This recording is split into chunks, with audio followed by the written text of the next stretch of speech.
Good morning, guys. I've got a really cool project today. A couple days ago on Facebook, a friend of a friend contacted me saying that she needed a couple of pieces of western red cedar that were 3 inches thick, 16 inches wide, and 16 inches long. And I messaged her back and said, yeah, I can do that, no problem. And then she said, I'm sorry, I meant 16 inches wide and 16 feet long. And that kind of changed everything. I don't have anything on the ground that's 16 feet long. I didn't think I was going to do the project, but I got to thinking about it, and I got back a hold of her, and we talked a little bit about what it was for and the budget, and it turned out that it was going to make a lot of sense for me to cut a tree down on my property. And as it turns out, these timbers that I'm going to saw are going to go in the World Forestry Center in Oregon. So I thought it was a really cool project. Behind me, I've chosen a western red cedar, very tightly wooded right in this area. There's 10 cedars within 20 feet of each other, I think. It's very dense here.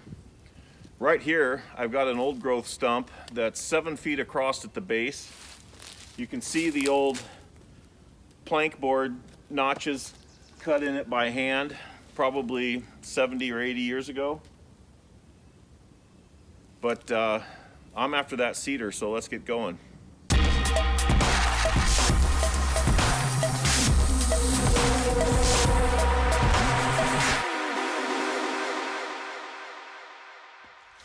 Now, as you can see, this tree is right on the edge of the densely wooded area. So I'm going to aim it right into that clearing. It should be easy to clean up, pick up, and process.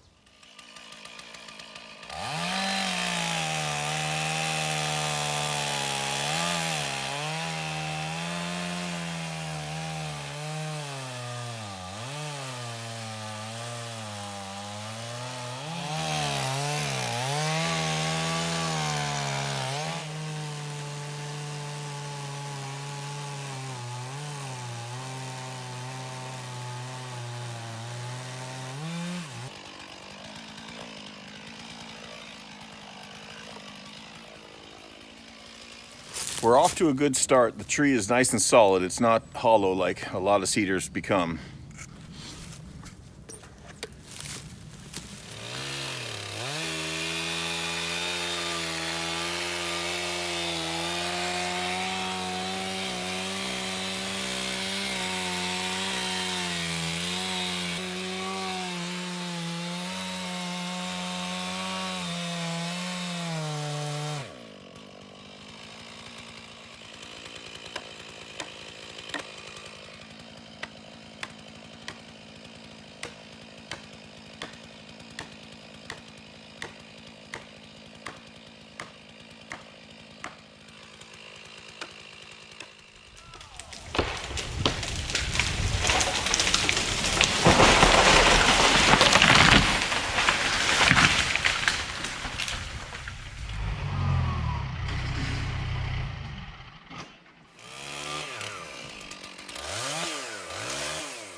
You might remember this little contraption from many videos back, my log skidding boom and my cheap tongs.